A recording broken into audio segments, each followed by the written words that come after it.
जय गुरु. जय गुरु. जय गुरु.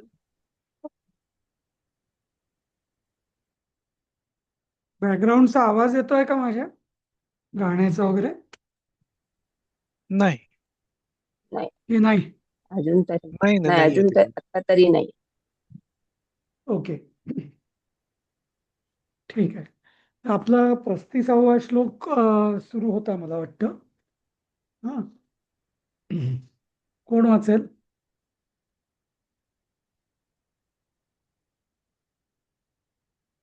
35वा श्लोक कोण वाचेल?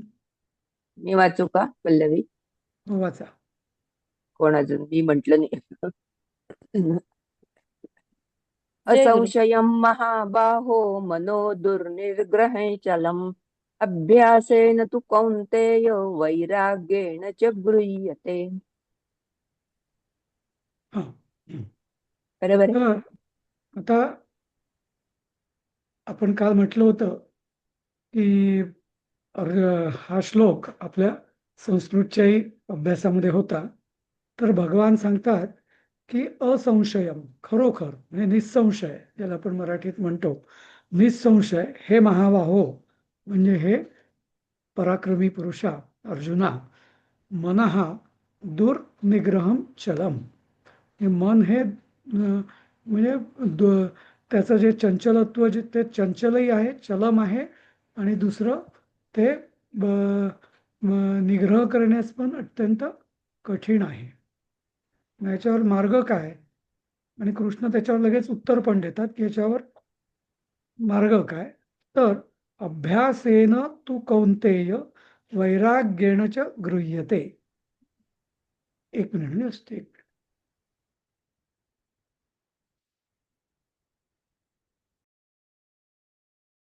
हा, तर परंतु, तू म्हणजे परंतु, हे कौंतेया म्हणजे हे अर्जुना, कुंतीपुत्रा, हे मन जे आहे, गृह्यते म्हणजे धारण करणे किंवा ग्रहण करणे, या मनाला ग्रहण कसं करता येईल, पकडता कसं येईल?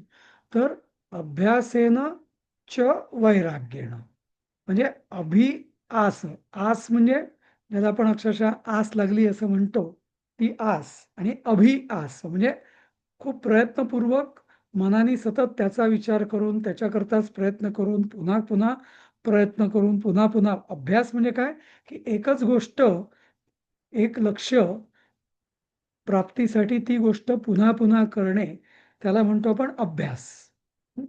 आस. आणि या आसमध्ये दोन्ही गोष्टी अंतर्भूत आहेत. आस म्हणजे तीव्र इच्छा, ही म्हणजे जर एखाद्याच्या जर मनातच जर नसेल तर त्याला आस म्हणता येईल का? नाही. मग तो जो करेल त्याला अभ्यास म्हणता येईल का? नाही. तो आपला दुसऱ्या कोणाकडता तरी करायचं म्हणून करतोय. जोपर्यंत स्वतःला आस नाही तोपर्यंत त्याला अभ्यास म्हणता येणार नाही, नाही का? बरं, दुसरं एक सांगितलं त्यांनी की मनाला निग्रह करण्याचा किंवा याच्या चंचल जे आहे, तर याला पकडायचं कसं? तर दुसरी गोष्ट आहे, नुसता अभ्यास नाही, वैराग्येण च गृह्यते, म्हणजे मनामध्ये वैराग्य पण अंगी बांधलं पाहिजे. वैराग्य म्हणजे काय? कोण सांगेल?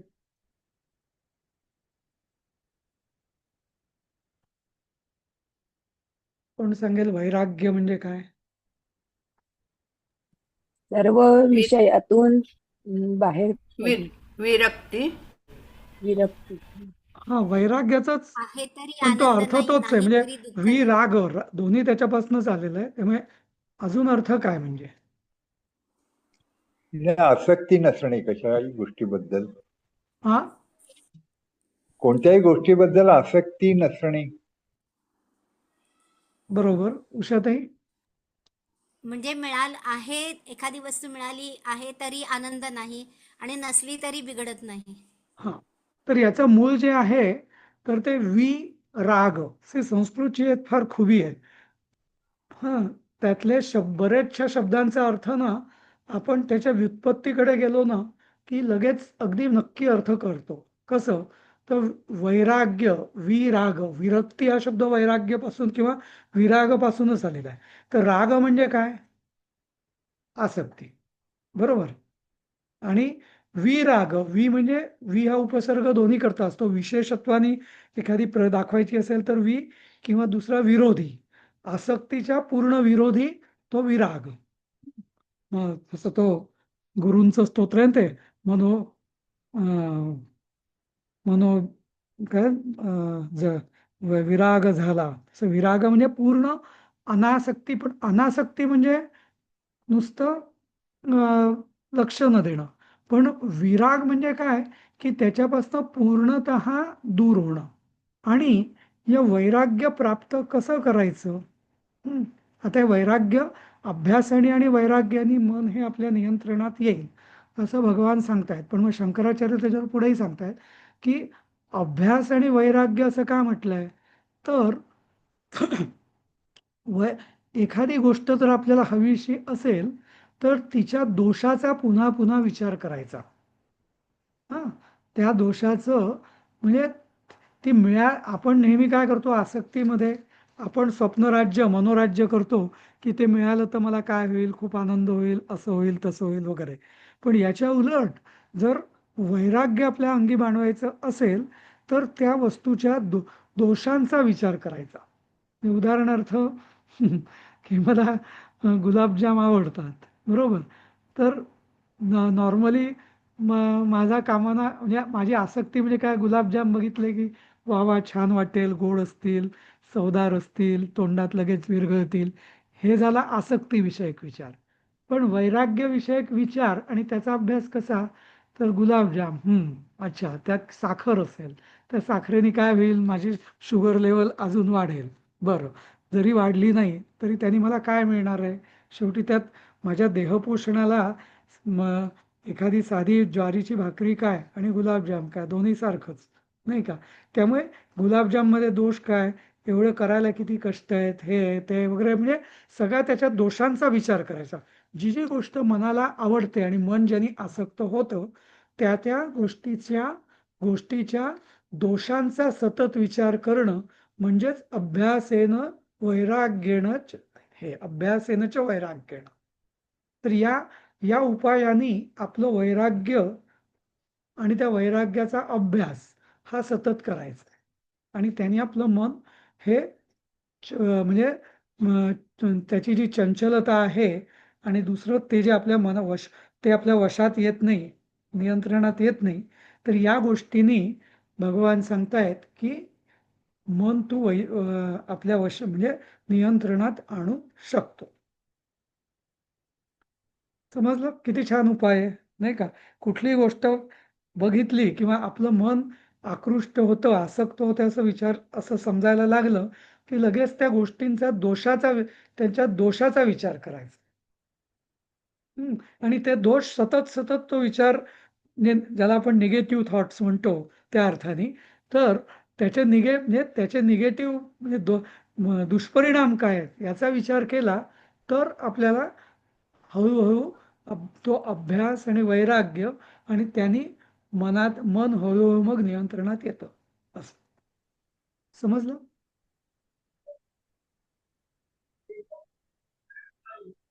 हे करण्याजोगं आहे ना हा उपाय? नक्कीच नक्कीच. हो, आहे आहे नक्कीच आहे. हे फक्त स्वतःपुरता, दुसऱ्या सांगितलं म्हणजे टाळतात कोणी लोक. करायचा? आपण विचार करतो कोणी? मनात, अरे मन तर असंच हा? आहे, असंच आहे, मग नक्की करायचं काय. तर हा सोपा उपाय, त्याचे दोष, त्या दोषांचा सतत विचार करत राहायचं, ज्याच्या मागे हो, पण मन पळत ते. स्वतःपुरतंच करायचं फक्त, दुसऱ्या खरंच सांगितलं की होईल टाळतात हो लोक. असं? काय म्हटलं? सर, आपल्यापुरतंच करायचं. खरंच असं होईल का, करता हो येईल का नाही, असं? हा सगळा जो मार्ग आहे हा तसाही आपल्या पुरताच आहे, हो, दुसऱ्याला दुसऱ्या सांगितलं की दुसऱ्याला टाळतात लोक. उपदेश करण्याकरता नाहीच आहे. नाही, दुसऱ्याला सांगून काय उपयोग नाही, आपण उपयोग आपल्यालाच नाहीच करायला आहे. पाहिजे. नाही नाही, स्वतःच आहे हा. उलट दुसऱ्यांनी सांगितलं तर उलटा परिणाम होईल, त्यामुळे ते काहीच हं. करायचं. हा लोक टाळतात मग आपल्याला. हा हा सगळा स्वतः. आपण वेगळ्या पद्धतीने विचार करतो की अरे गुलाबजाम काय नेहमी करत नाही, वर्षातून कधी एक दोनदा करतो, खायला हरकत नाही. साखर असते, ती एनर्जी बुस्टर आहे. नाही आता असं नाही, झेप्टो आहे आता केव्हाही मिळतं. एक्झॅक्टली असाच विचार करतो आपण. नाही पण आता मला म्हणजे मला माहिती नाही प्रत्येकाच्या परत्वे ते बदलेल. आता आम्ही 70च्या पुढे गेल्यावर असं वाटतं नाही हो ते हरभरा डाळ खाल्ली का खावा आम्हाला त्रास होतो पोटाला मग तो न खाल्लेलाच बरा. ते त्रास होतो म्हणून खात नाही आपण. हा म्हणजे पण पण जेव्हा कंट्रोल करावं लागतं ना. त्रास होत नाही पण तेव्हा शेवटी मस्त कंट्रोल खातो. करावंच लागतं ना की नाही बे आता माझ्या समोर दिसत असला तरी मी खाणार नाहीये. पण तुम्ही तुम्हाला एक 70ला सांगू म्हणताय आम्ही 50शीलाच हा, विचार करतोय आता असला. चांगलंय की. नाही पण पण दुसरं एक गंमत सांगतो मी. हे मुद्दाम तुम्हाला चटकन पटेल म्हणून हे मी हा, गुलाबजामचं आणि डायबेटीस आणि शुगर वगैरेचं हा, उदाहरण हा, दिलं. पण हा, आता तुम्ही असा विचार करा की एखादा सुंदर संगीताचा कार्यक्रम आहे हा हा. आणि तुम्ही त्याच्याकडे आकृष्ट होत आहात. हं. हो. हं. आता म्हटलं तर त्याचा काही दुष्परिणाम आता तुम्ही मनाला कसं पटवाल त्याच्या दोषांचा कसा विचार करणार. एखादं सुंदर चित्र आहे त्याच्याकडे तुम्ही आकृष्ट होतात तर त्यातल्या म्हणजे हे म्हणा तेवढं सोपं नाहीये हे काम. सोपं नाहीये. कारण जे हा, हा नाही म्हणजे आता जसं मी उदाहरण सोपं. दिलं एखादं सुंदर संगीत आहे सुंदर गाणं आहे त्यापासून तुम्ही आपले कान बंद कसं कराल नाही त्याच्या आता दोष माझ्याच म्हणजे अगदी तर हा वैयक्तिक म्हटलं संस्कृतचा तरी क्लास असतो. म्हणजे संस्कृतच्या क्लासकडे जास्त वेळ द्यायचा आपण. मग ते कुठेही गाणं लागू दे नाही तर न लागू दे त्याकडे दुर्लक्ष करायचं. नाही आता ते कालच्या आपल्या श्लोकात आलं ना मन किती उडत असतं सगळीकडे तर आता एखादं गाणं ऐकलं की ते जुन्या काहीतरी आठवणी मग सुख दुःख असं काहीतरी वाहत जातं मग त्याला कंट्रोल करावं लागतं की नाही आता ते उपयोगाचं नाही सर सर आमची शाळा असं. होती ना ती बांद्रेला MIG कॉलनीमध्ये होती. आणि शाळा अशी मध्ये आणि बाजूला सगळ्या बिल्डिंगी. आणि बरोबर शाळा सुरू झाली ना की तो रेडिओवर 11चं ते गाणी लागायची. कुठल्या शाळेमध्ये मन लागतंय ते गाण्यामध्येच मन जायचं नेहमी. नाही नाही म्हणजे असं व्हायचं सर. हा नाही नाही म्हणजे कामगार आता समाजासाठी. आता मुद्दा असा की आपण आता काय म्हणतो रिटायर झालो आराम करावा छान मजा करावी वगैरे वगैरे नाही का बरेच जण जे म्हणजे हम्म. पुढचे आहेत. पण ह्या गीता नेमकं उलट सांगते. गीता सांगते की मनाला मन ज्यात आसक्त होईल त्या गोष्टी करू नका. करू नका. कारण हम्म. हा करू नका हे महत्वाचं आहे. हम्म, मग ती हम्म, हम्म. म्हणजे तब्येतीच्या दृष्टीने तर प्रश्नच नाही म्हणजे तो हो मुद्दा समजायला फार सोपा आहे त्या मानाने. पण हो जसं हो मी संगीताचं चित्राचं प्रवासाचं म्हणजे ज्या ज्या गोष्टी म्हणजे आपल्याला मन जिथं गुंतेल तिथं म्हणजे मन जिथं आकृष्ट होईल गुंतेलचं नाही मन जिथं आकृष्ट होईल आसक्त होईल ती गोष्ट करायची नाही. सगळ्यापासून म्हणजे आपण माणसांमध्ये उदासीन राहायचं म्हणजे असं माणसांमध्ये सुद्धा आपण गुंतू नये ऍक्च्युली. अजिबात नाही सर अजिबात पण नाही. सगळ्या आसक्ती ह्याच्या आणि पलीकडे आनंद जाऊन ह्यात फरक हा कसा करायचा कारण सुंदर संगीताने मला आनंद पण मिळतो ना मग ती आसक्ती बरोबर कशी होईल गाणं संपलं माझा आनंद संपला माझी आसक्ती पण संपली. एक्झॅक्टली. एक्झॅक्टली तर मी हेच तो जो विचारणार. आनंद बघा आता आता एखादं चांगलं गाणं म्हणजे बघूया आपण त्याचं अनालिसिस करूया. चांगलं गाणं म्हणजे काय शेवटी काहीतरी ध्वनी आहे की जो माझ्या श्रवणेंद्रियाद्वारा मन म्हणजे मेंदू म्हणा मन म्हणा ते ग्रहण करतं आणि माझी चित्तवृत्ती त्यातनं सुखावते. बरं. बरोबर. हा, हा, आणि हा हम्म. आनंद नित्य आहे की अनित्य आहे हे सुख अनित्य आहे. आणि आणि ते. अनित्य आहे. आता अध्यात्म काय सांगतं की आपल्याला जर नित्य सुख किंवा नित्यानंद प्राप्त करायचा असेल तर पहिली गोष्ट अनित्य गोष्टींचा त्याग करा. हम्म. समजलं. आता हा जो श्रवणजन्य जो आनंद आहे हा हा अनित्य आहे त्यामुळे त्याचा त्याग करायचा. कारण जोपर्यंत पण सर अनित्य गोष्टींचा आपण त्याग करत नाही तोपर्यंत आपलं मन हे नित्यानंदाकडे वळणारच नाही. कारण हे ज्याला आपण म्हणजे उदाहरण द्यायचं झालं की जर कॉपी करायला दिली परीक्षेमध्ये तर तो इझी वे आउट आहे ना नाही का असं. हम्म. म्हणजे मनाला पण सर कॉपी आनंद करायला पाहिजे दिली तर वेळेत पण पेपर तो कधीच पूर्ण होणार नाही. हा कॉपी करायला दिली तर वेळेत पेपर कधीच पूर्ण होणार नाही. नाही, तो एक भाग वेगळा, तो एक भाग वेगळा. पण म्हणजे माणसं नेहमी मग इझी वे आउटच काढतील ना, की चला होत आहे. मग पण त्याला ज्ञान प्राप्ती होईल का? नाही का? पण सर बरोबर. नाही माझा पण मग प्रश्न असा आहे की आता सर हे छोटे असं छोटे जर आनंद असेल की त्या सर आणि हा बोला बोला, बोला पूर्ण बोला करा. हे जे आशाताई बोला. हे जे छोटे छोटे आनंद आहेत ते का नाही घ्यायचे? परत हा परत मी मला तुम्हाला तेच म्हणायचं. परत ते पुन्हा तेच अनित्य आहे म्हणून अनित्य आहेत नाही नित्य ठीक आहे ना, आनंदाचा हो अनित्य पण असले तरी त्या क्षणभर का होईना माझं मन प्रसन्न हा होतं, मी आनंदी होते. मग तो आनंद आनंदाचं स्वरूप आहे ना ते सुद्धा, मग तो आणि का मग नाही घ्यायचा? मी म्हणते की तो तेवढ्या पुरता घेऊन मग सोडून देऊ ना, पण काहीच करायचं नाही तर मग काय करायचं असं म्हणते. हा, आता हे बघा, आता आपण जे ध्यानयोग हा अध्याय आपण काय शिकतोय? ध्यानयोग. ध्यानयोगाचं हम्म, जे आपण सारांश ऐकला तो काय?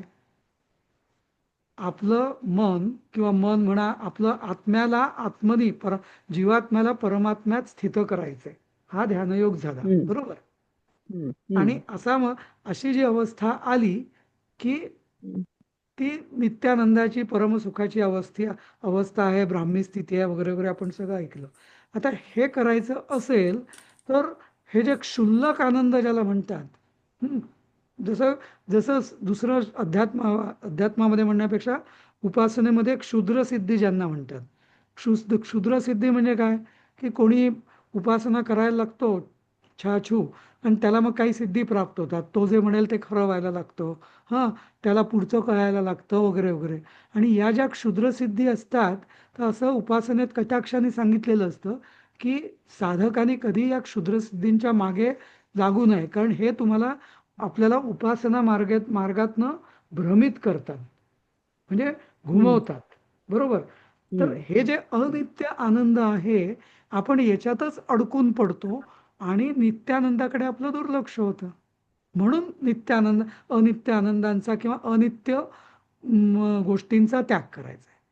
हे बघा, जसं मी तुम्हाला म्हटलं ना अगदी सुरुवातीला, की उपनिषदांचा अधिकारी कोण, वेदांताचा अधिकारी कोण, हे अथा तो ब्रह्मजिज्ञासा म्हणून हे सांगितलेलं आहे.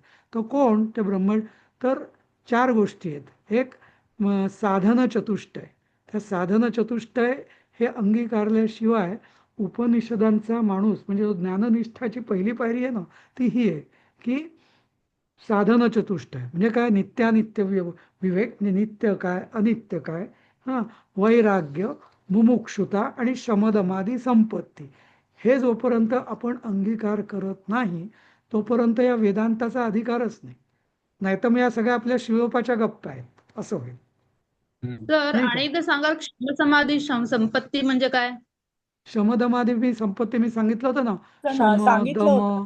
हा, उपरती, हो तितिक्षा, समाधान वगैरे, त्या 6 सांगितल्या होत्या ना मी मागे. हो हो पाठवल्या आहेत मी ग्रुपवरती मागे. हा, हो तर हो त्या, हो हो तर पाठवलंय. हे जे, हा, नाही पाठवलंय हो. हा, तर या म्हणजे कसं आहे ना, हे असं तुम्ही आपण म्हणू की अध्यात्म हे लाईटली, म्हणजे लाईटली घेण्याची गोष्ट नाही आहे. आणि म्हणूनच मी मागे एकदा बोललो होतो ना, एक दोनदा, की असं फावल्या वेळेचा उपनिषद ऐकणं किंवा वेदांत श्रवण हम्म, हा फावल्या वेळेचा उद्योग नाही आहे, नाही का? बरोबर.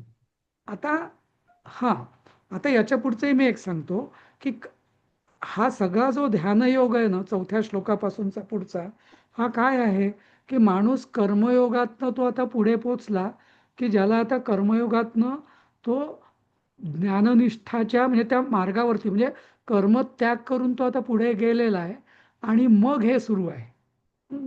त्यामुळे ज्या माणसाला या सगळ्या आसक्ती वगैरे आहे, त्या आसक्तींमधनं निवारण करण्यासाठी कर्मयोगाने काय करावं, ते जे आपण 4थ्या अध्यायात जे यज्ञ बघितले होते ना, त्यात एक यज्ञ सांगितला होता बघा मी ना, 12 प्रकारचे जे यज्ञ सांगितले होते, त्यात एक यज्ञ असा होता की विषय, म्हणजे इंद्रियांद्वारा जे विषय सुख जे प्राप्त होतं ते परमेश्वराला अर्पण करणे. तर तुम्ही जे म्हणतायत ना की जे छोटे छोटे आनंद आहेत, तर त्याचा आम्ही त्याग का करायचा? त्याग करायचाच आहे इव्हेंच्युअली, पण ते जर आत्ता शक्य नसेल तर हा जो छोटा म्हणजे कर्मयोगाच्या मार्गात आपण असताना आपण तो आनंद परमेश्वराला अर्पण करायचा, करत राहायचं. शेवटी असं होईल की मग आपल्याला त्याची आपली आसक्ती दूर होईल जेव्हा आपण तो आनंद परमेश्वराला अर्पण करत जाऊ तेव्हा. समजलं? हा तो विधी आहे. म्हणजे आता गोड खायची इच्छा झाली तर हम्म. मग गोड न खाता त्याला अर्पण करायचं की खाऊन अर्पण करायचं? नाही, तर दोन गोष्टी आहे. बरोबर, अगदी छान प्रश्न आहे. आता जर मला गोड खायचं आहे तर मी काय करेल, असं म्हणेल की ठीक आहे, म्हणजे मला आनंद म्हणजे माझी आसक्ती पूर्ण गेलेली नाही, बरोबर. मग मी काय करेल, पण मग मी हे ईश्वरार्पण करेन, तो आनंद मी ईश्वरार्पण करेन. कसा करेल, तर मी ईश्वराची 2 तास उपासना करेल, त्याला नैवेद्य दाखवेल आणि मग त्याचा प्रसाद म्हणून त्याची कृपा म्हणून तो भक्षण करेल. समजलं? म्हणजे इथं मी काय केलं, हा जो कर्मयोग रूपी म्हणजे हा जो आनंद आहे याला भक्तीची जोड दिली, म्हणजेच योग आला. जेव्हा भक्तीची एखाद्या गोष्टीला आपण जोड देतो तेव्हा तो योग झाला. आता हे जेव्हा मी परत परत करेल तेव्हा काय होईल, नुसता मी अधाशासारखा लोभी माणसासारखा खाणार नाही. मी तो परमेश्वराला अर्पण करायचा, म्हणजे तो पदार्थ शुचिर्भूत हवा, चांगला हवा, योग्य पद्धतीने बनवलेला हवा, असा पूर्ण तन्मयतेने मी तो पदार्थ बनवून परमेश्वराची उपासना, काय स्तोत्र जप काय म्हणा ते करून त्याला जेव्हा मी अर्पण करून तो घेईल तेव्हा त्याचं तो जो म्हणजे दोन गोष्टी होतील. मी आनंद घेणार आहे पण तो आनंद परमेश्वराला अर्पण करतोय आणि अशा पद्धतीने तो मी जेव्हा असा अर्पण करत करत पुढे जाईल तेव्हा एक वेळ असेल की माझी त्याच्याविषयी आसक्ती मग चालली जाईल असं. आणि हेच प्रत्येक गोष्टीच्या बाबतीत, संगीताच्या म्हणजे श्रवणजन्य आनंद असेल, दृश्य आनंद असेल, सगळं. बरोबर आहे, म्हणजे त्याला भक्तीची जोड. आता मला जसं म्हणजे आता जसं मला आठवतं, एक उदाहरण देतो आपल्यातच. पल्लवीताई छान छान चित्र रांगोळ्या वगैरे काढतात आणि त्या कधी कधी इतक्या देवदेवतांची एवढी छान काढतात, तर मला दोन्ही आनंद होतात की एकतर त्यांच्या कलेचा उपयोग म्हणजे जो आपला दृश्य आनंद आहे तर त्याला भक्तीची जोड देऊन, बरोबर, तो म्हणजे आता त्या कलेचा किंवा ज्या दर्शन सुखामुळे जो आनंद होतो चित्राचा, त्याला त्या भक्तीची जोड देऊन हे करतात, हे फार महत्वाचं आहे. नुसतं एखादी कलाकृती बघणं, आपल्यालाही बघायचं, आपण जे म्हणजे श्रद्धावान जे लोक आहेत त्यांना एखादी नयनरम्य कृष्णाची मूर्ती बघितल्यावर जेवढा आनंद होतो किंवा रामलल्लाचं बघितल्यावर जेवढा आनंद होतो तेवढा एखादा ॲबस्ट्रॅक्ट चित्र बघितल्यावर होतो का? नाही. कारण आपण त्याला भक्तीची जेव्हा जोड देतो तेव्हा तो आनंद शतगुणित होतो, बरोबर. आणि तिथं अप्पलपोटेपणाचा भाव कमी होतो, मग स्वार्थीपणाचा, नाही का? असं. हा बोला वैशालीताई, तुम्ही हात वर केलाय. मी जो ग्रुपवर प्रश्न टाकला होता ना खूप लांबचा, आज तुम्ही जो प्रश्न टाकला होता तो का विचारताय? एक्झॅक्टली. हा, त्याच्याविषयी थोडं आपण नंतर बोलू वैशालीताई. हा, मी फक्त आठवण करून दिली तुम्ही, त्याच. हो हो हो, नाही बरोबर आहे माझ्या डोक्यात. मी थोडा विचार करून मग आपण घेऊ तो चर्चेला. हा, चालेल. तर म्हणजे हा कन्सेप्ट लक्षात आला ना. आता हा जो अध्याय आहे याच्यात जे आपण बोलतो आहे ते त्यांनी कर्मसन्यास घेतलेला आहे आणि तो आता ज्ञाननिष्ठेच्या मार्गावर अग्रेसर आहे योगी. आणि तिथं जेव्हा कृष्णाला जेव्हा अर्जुन विचारतोय की मन तर निग्रह करायला फार कठीण आहे, तर तेव्हा मग कृष्ण सांगतायत की अभ्यासेन च वैराग्येण. त्यांनीच तुला मनाचा जो कंट्रोल आहे तो त्यांनीच होऊ शकतो. जर तू मनाचा कंट्रोल केलेला नाहीयेस तर तू कर्मसन्यासाचा अधिकारी नाहीये, मग तू कर्मयोगाचा अधिकारी आहे. आणि मी कर्मयोगातनं प्रगती करायचा, कर्मयोगातनं कर्मसन्यासाचा अधिकारी तू कसा होणार? तर कर्मयोगामध्ये जो योग आहे म्हणजे भक्तियुक्त कर्माला भक्तीची जोड, हा मार्गाने तू पुढे पुढे जाशील. पण ते आपण आधीच्या अध्यायात बघितलेलं आहे, बरोबर. पुढे पण येणारच आहे ते 12व्या वगैरे अध्यायात, पण म्हणजे तो मार्ग थोडासा वेगळा आहे. इथे जे डिस्कशन आहे हे मनाला कंट्रोल करायचं कसं करायचं, तर त्याला उपाय हाच आहे की अभ्यासेनं आणि वैराग्येनं असं. पण इथे तो कर्मयोगी त्या मार्गावर जाऊन कर्मसन्यासी ऑलरेडी झालेला आहे, मग त्याचं मन अजूनही चंचल राहील का?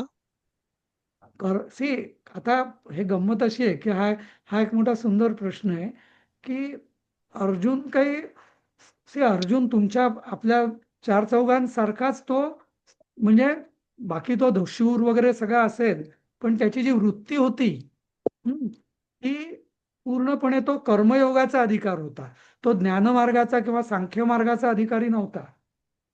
हा त्यामुळे त्याला म्हणूनच कृष्ण त्याला सांगतायत ना की तू म्हणतोयस पण तू युद्ध सोडूच शकत नाहीस, कारण तुझा कर्मावरतीच अधिकार आहे.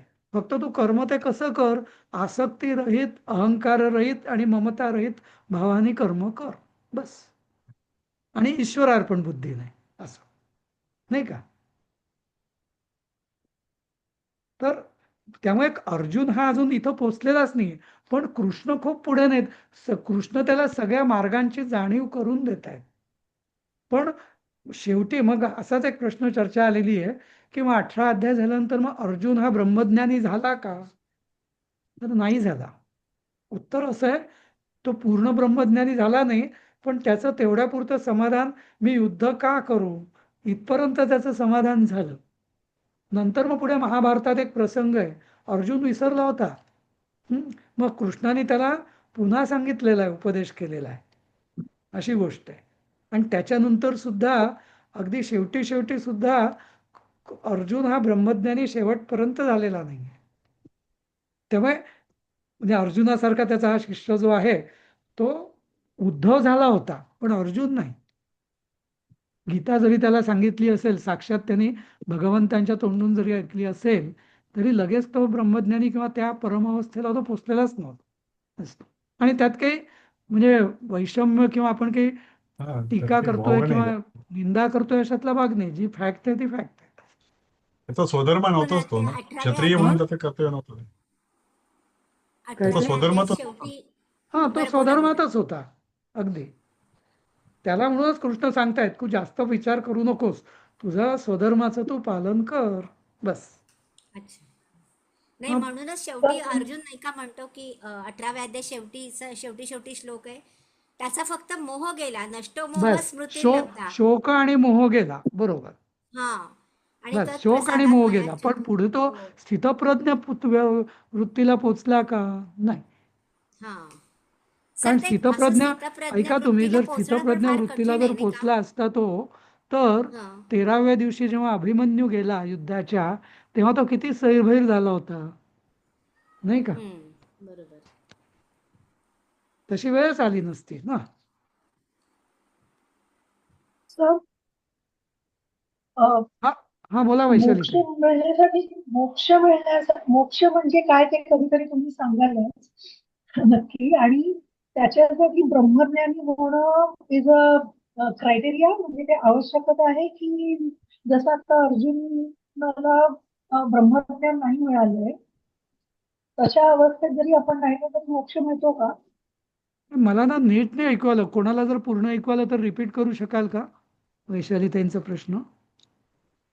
मोक्ष वैशालीताई विचारतायत की मोक्ष हे तुम्ही कधीतरी सांगालच पुढे, पण हो, अर्जुन ज्या अवस्थेला आहे त्या अवस्थेत असताना सुद्धा मोक्ष मिळू शकतो का, किंवा अजिबात नाही, आपल्याला हा अजिबात नाही, अजिबात नाही. मोक्ष खूप दूरची गोष्ट आहे अजून त्याला तरी, त्या अवस्थेला, म्हणजे त्याला नव्हे, त्याला त्या अवस्थेला. पण कृष्ण तेच सांगतायत की तू सध्या तो विचार करू नको असं.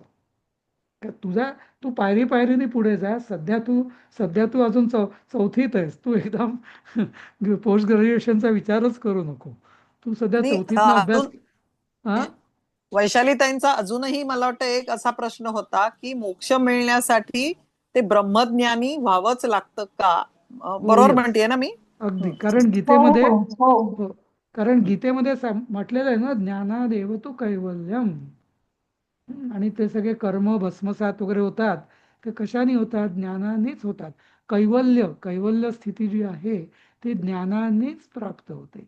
आणि ते ज्ञान म्हणजेच ब्रह्मज्ञान, त्याला पर्यायच नाहीये. किती उड्या मारल्या, कर्मयोग पण केला किती ज्ञान तरी पण पण त्याचा अर्थ इथं कर्मयोगाचा कमीपणा म्हणून नाहीये. हा, इथं पायरी पायरीने जायचंय. म्हणजे जसं आपण म्हणू की नोकरी ग्रॅज्युएशन किंवा पोस्ट ग्रॅज्युएशन झाल्यावर मिळणार, पण त्याचा अर्थ प्राथमिक शिक्षण हे कमीपणाचं आहे का? नाही, कारण प्राथमिक आणि माध्यमिक शिक्षण झाल्याशिवाय आपण ग्रॅज्युएट होऊच शकणार नाही, नाही का? म्हणून पण मग असं किती आणि कशाचं ज्ञान मिळवायला लागेल? काय ते असं किती ज्ञान मिळवावं लागेल असं? सी कसं आहे ना, आता ज्ञान या शब्दाविषयी सुद्धा हे आहे, किंवा ज्ञान म्हणजे पुस्तकं का, वेद उपनिषद हे का ते का वगैरे वगैरे. तर अध्यात्मशास्त्रात ज्ञान हे शब्दज्ञान तर आहे बऱ्याच प्रमाणात, पण नुसतं शब्दज्ञान नाही, त्याची अनुभूती, त्याचा अनुभव. जसं मी साखरेचं उदाहरण देतो ना बऱ्याचदा, की साखर कशी, आता साखरेच्या फिजिकल कॅरेक्टरिस्टिक्स, रासायनिक गुणधर्म, भौतिक गुणधर्म, वजन वगैरे वगैरे, ते सगळं झालं. पण म्हणून मला साखरेचं पूर्ण ज्ञान झालं का? नाही. जोपर्यंत मी ती साखर तोंडावर ठेवून तिचा आस्वाद घेऊन तिचा अनुभव घेत नाही, तोपर्यंत मला साखरेचं पूर्ण ज्ञान झालेलं नाही.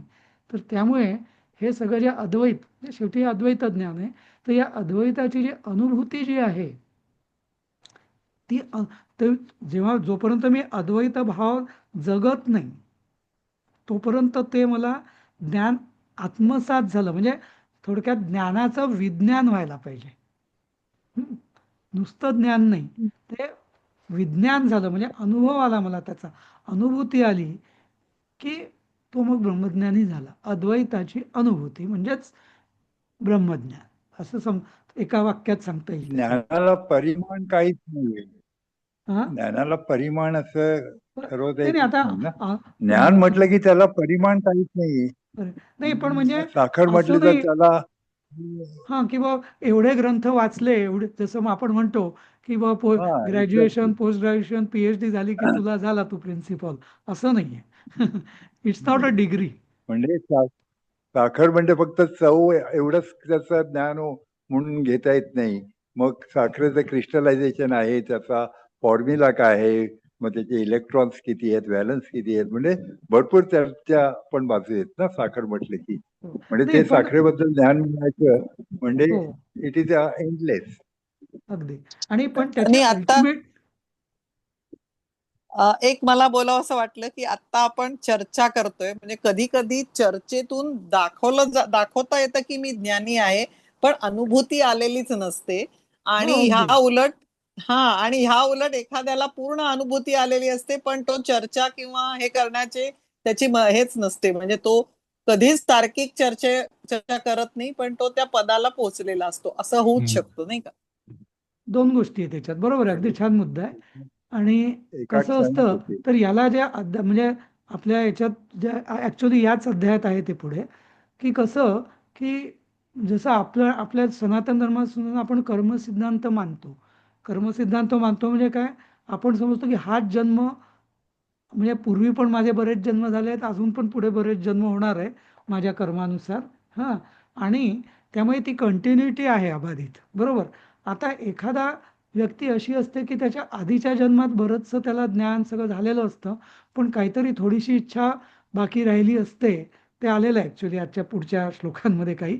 तर मग काय, तर तो त्या जन्मात येतो, पण त्याचं आधीचं ज्ञान त्याला आलेलं असतं, आणि मग तो नुसता साक्षात्कार, त्या अवस्थेला तो पोचतो. दुसरी गोष्ट, आणि म्हणूनच ज्ञानाचे मग दोन प्रकार केलेले आहेत. एक शब्दज्ञान आणि दुसरं आत्मज्ञान किंवा ब्रह्मनिष्ठ. तर कधी कधी असं होतं की एखादा नुसता शाब्दिक पंडित असतो, पण त्याला साक्षात्कार आलेला नसतो. दुसरा कोणी कोणी तो शाब्दिक पंडित, म्हणजे शब्दज्ञान त्याचं गेल्या जन्मी झालेलं असतं, आणि या जन्मात त्याचा फक्त साक्षात्कार किंवा अनुभूतीत तो राहत असतो, त्या अद्वैताच्या अनुभूतीमध्ये, बरोबर. अशा दोन्ही असू शकतात आणि असतातही, आणि दोन्ही असलेले पण असतात. तर मग गीतेतच पुढे असं म्हटलेलं आहे, पुढे नाही, आधीच म्हटलेलं होतं ॲक्च्युली, आधीच्या 3ऱ्या अध्यायात मला वाटतं, की समिद्धी प्रणिपातेन परिप्रश्नेन सेवया, त्याच्यात तो श्लोक जो आहे त्याच्यात म्हटलेलं होतं की गुरु कसा असावा. म्हणजे शक्य नाही, त्यांनी असंच सांगितलेलं आहे की तो त्याला शब्दज्ञान आणि ब्रह्मनिष्ठ असा दोन्ही असावा. पण मग त्याच्या पुढे मग शंकराचार्यांनी टीकेत मग असं सांगितलं की जर समजा असा जर गुरु एकदम मिळत नसेल तर मग काय, तर मग शंकराचार्यांनी सांगितलं नाही, तो कमीत कमी शब्दज्ञानी तरी असावा. गुरु, कारण शब्दज्ञानी, योग्य शब्दज्ञानी आणि प्रामाणिक गुरु हा तुम्हाला पुढे नेऊ शकतो. पण नुसता साक्षात्कारी असेल, जसं मी मग उदाहरण दिलं होतं की एखादा पोहण्याचा एक्सपर्ट आहे, पण तो एक्सपर्ट तुम्हाला पोहणं शिकवू शकेलच असं नाही. पण पोहण्याचा जो कोच, प्रॉपर जर कोच असेल तर तो तुम्हाला एका लेवलपर्यंत बरंच पुढे घेऊन जाईल. त्यामुळे गुरु या शब्दाची हे करताना लोकांनी सांगितलं की तुम्ही चांगला कोच बघा, चांगला चॅम्पियन, ऑलिम्पिक चॅम्पियन बघू नका, असं नाही का. तर असं तुम्ही म्हणाल ते अगदी बरोबर की दोन्ही गोष्टी एकाच ठिकाणी असणे दुर्मिळच आहे, कठीणच आहे. तसं सर, मला एक प्रश्न विचारायचा होता. बोला ना. हे तुम्ही आता म्हणला ना, मोक्ष किंवा मुक्ती. मग मोक्ष आणि मुक्ती जर समजा मिळाली तर त्याच्यानंतर पुनर्जन्म आहे का? नाही नाही, मोक्ष मुक्तीचा अर्थच असा आहे की आता जन्म मरण चक्रातून मुक्ती. ओके. त्यामुळे जन्म मरण परंपरेतून मुक्त झाल्यावर तो परत जन्म मरण परंपरेत कसा येईल, नाही का. हो, पण आपण आता ज्ञानेश्वर महाराज किंवा तुकाराम महाराजांचं घेतो ना, तुकाराम महाराज सदैव गेले किंवा ज्ञानेश्वर महाराजांनी संजीवन समाधी घेतली. मग यांच्या बाबतीत काय होऊ शकतं? पण ते त्यांना जर मुक्तच. वाटलं की आपण आता या यावं, मुक्तीच्याही ना हा. 2-3 मुक्तीचे 2 प्रकार असतात. एक असते जीवनमुक्ती, दुसरी असते विदेहमुक्ती. जीवनमुक्ती म्हणजे काय, या देहात, या जीवनातच जेव्हा मला आत्मज्ञान प्राप्त होतं त्या क्षणापासून मी जीवनमुक्त असतो. म्हणजे मी जगतही असतो आणि मुक्तही असतो. त्याला म्हणतात जीवनमुक्ती. काही काही वेळा असते विदेहमुक्ती, म्हणजे काय की माझा देहत्याग झाल्यावर मला मुक्ती मिळते, त्याला म्हणतात विदेहमुक्ती. आता तिसरा अजून एक प्रकार आहे काही काही जणांचा. आता आपण म्हणजे ऐकतो की अमुक एकाने परत त्याच्या म्हणजे अवतारी पुरुष जे असतात त्यांनी पुन्हा जन्म घेतला बा, असं. तर ते कसं होतं, तर त्याचं असं असतं की असे जे पुण्यात्मे असतात ते परमेश्वराच्या विधिलिखितानुसार, कारण परमेश्वराचा सत्य संकल्प असतो की त्यांनीच आपल्याला जन्माला घातलं या जीवांना, त्यामुळे त्याला सगळ्यांचा उद्धार करायचा आहे आज ना उद्या. त्यामुळे तो जीवांच्या उद्धाराकरता अशाच पुण्यात्म्यांना पुन्हा पुन्हा तो अवतार म्हणून पाठवत पण असतो. पण तेव्हा ते त्या अवस्थेत जेव्हा येतात तेव्हा त्यांना स्वतः काही कार्य करायचं शेष राहिलेलं नसतं. ते स्वतः उद्धरलेले असतात, पण ते इतरांच्या उद्धाराकरता ते येतात. अवतारी पुरुषांचा विषय बोलतो असं. म्हणजे त्यांना स्वांश असं म्हणतात का? स्वांश म्हणजे कृष्णाचे अवतार जे असतात ते त्याचा स्वतःचा अंश, त्याचा अंश किंवा सुदाम्याचा अंश, किंवा असं म्हटलं की तुकारामांचा सुद्धा आधीचा जन्म हा होता म्हणून तर तो आला वगैरे वगैरे असं जे म्हटलं जातं, नाही का, ते तसं. किंवा नृसिंह सरस्वतींविषयी बोललेलं आहे, दत्तांनी अवतार घेतला. हा, तर हे सगळे जे असतात ना, हे त्यांना स्वतः मुक्तीसाठी त्यांनी जन्म घेतलेला नसतो, ते इतरांच्या उद्धारासाठी परमेश्वराच्या ईश्वरी संकेतानुसार त्याच्या योजने म्हणून करता ते जन्म घेतात. त्यांचं कार्य झालं की ते चालले जातात. म्हणूनच ज्ञानेश्वर महाराज 16 वर्षी काम झालं की सोडून जातात. असं आपल्याला वाटतं का सोडलं त्यांनी, असं नाही का. ज्याला ब्रह्मज्ञान झालंय त्याला मोक्ष मिळेलच का? ब्रह्मज्ञान झालाय तो मोक्ष मिळालेला आहे, म्हणूनच तो ब्रह्मज्ञानी आहे. मिळेलं नाही म्हणजे भविष्य काळात नाही. त्याला, ज्याला ब्रह्मज्ञान होतो तो त्या क्षणी जीवन मुक्त होतो, असं. म्हणजे त्याला विधेयमुक्तीची पण वाट पाहावी लागत नाही, तो जीवन मुक्त होतो. जी ब्राह्मी स्थिती जी आहे त्याचं तेच वर्णन आहे की तो मुक्त झालेलाच आहे. ते म्हणजे त्या अवस्थेला जीवनमुक्त म्हणतात. त्या अवस्थेला विधेयमुक्ती मेल्यानंतर म्हणजे सगळी कर्म करून जो मग पुढे मुक्त होतो त्याला म्हणतात विधेयमुक्ती. म्हणजे आपल्याला अपेक्षा आणि आसक्ती हे सोडून आपल्याला पुढे गेलं तरच शक्य आहे हे मिळवणं. पण एवढं अगदी फार असं म्हणजे घाबरून जाण्याचं कारण नाही. कारण म्हणजे मी नाही, तर आपण असं विचार करू प्रत्येकाने शकतो असंच मानायला त्याबद्दलचं. पाहिजे, की आपण इथपर्यंत आलो ही परमेश्वराची कृपा आहे. म्हणजे परमेश्वराला